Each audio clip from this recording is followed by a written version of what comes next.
الحمدللہ کفا والسلام علی عبادہ الذین اصطفی اما بعد۔ کل کا بچا ہوا حصہ آج ہم بیان کرنے کی کوشش کریں گے کہ ہر مسلمان کو رات دن کیسے گزارنا چاہیے۔ تو مسلمان کا دل اور زبان دونوں اللہ کی یاد میں لگے رہنا چاہیے۔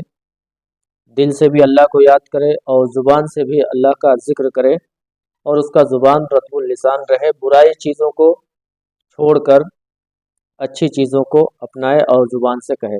سب کاموں کے لیے ایک وقت مقرر کرے، ٹائم فکس کر لے کہ فلاں کام اس ٹائم پہ کریں گے، فلاں ٹائم اس کام کو کریں گے، تو اس سے آپ کا وقت بھی بچے گا اور آپ اس کام کو کر سکیں گے۔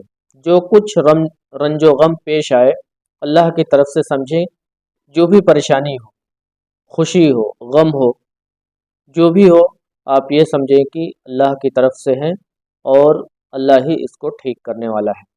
ہر وقت دل کو دنیا کے حساب و کتاب میں نہ الجھائیں، بلکہ اللہ کے خیال کے لیے خالی رکھیں۔ جب کسی انسان کے دل میں دنیا کی محبت بیٹھ جاتی ہے تو اس کا دل اللہ کی یاد کے لیے خالی نہیں ہوتا ہے۔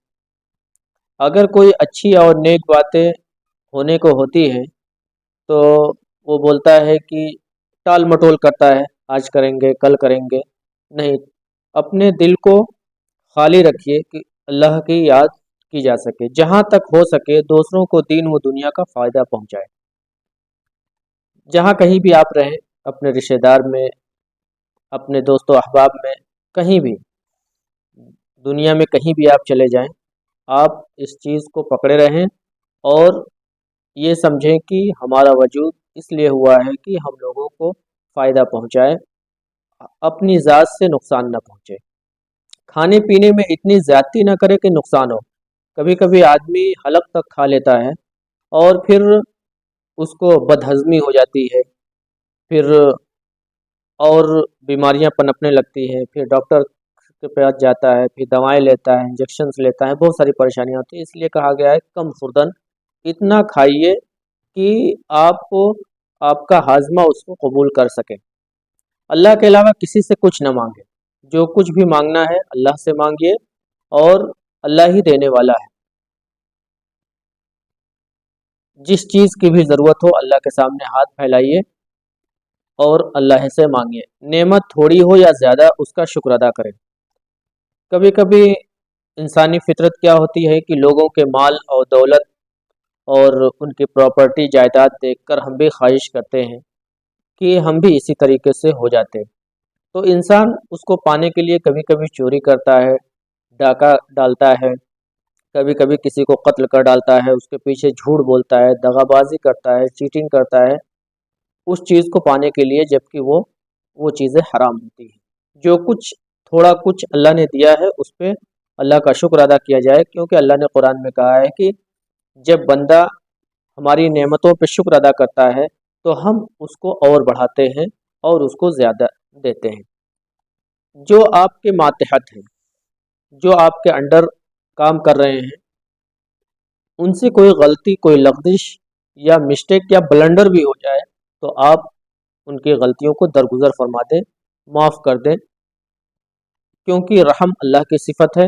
وہ صفت اللہ کے نبی صلی اللہ علیہ وسلم نے بتلایا ہے کہ امت کے اندر بھی ہونا چاہیے۔ کسی کا عیب معلوم ہو جائے تو اس کو چھپائے، کسی کی برائی معلوم ہو گئی تو ایسی برائیاں جو عوام میں، پبلک میں چھیڑنے سے یا 10 لوگوں کے درمیان بات کرنے سے اس کی بے عزتی ہوتی ہے، انسلٹ ہوتی ہے، تو اس کی برائی کو چھپا لیں، اس کی عزت کو برقرار رکھیں، کیونکہ جو کوئی جس کے عیب کو چھپاتا ہے، پردہ پوشی فرماتا ہے، تو کل قیامت کے روز اللہ تبارک و تعالیٰ پورے انسانیت کے سامنے اس کی پردہ پوشی فرمائیں گے۔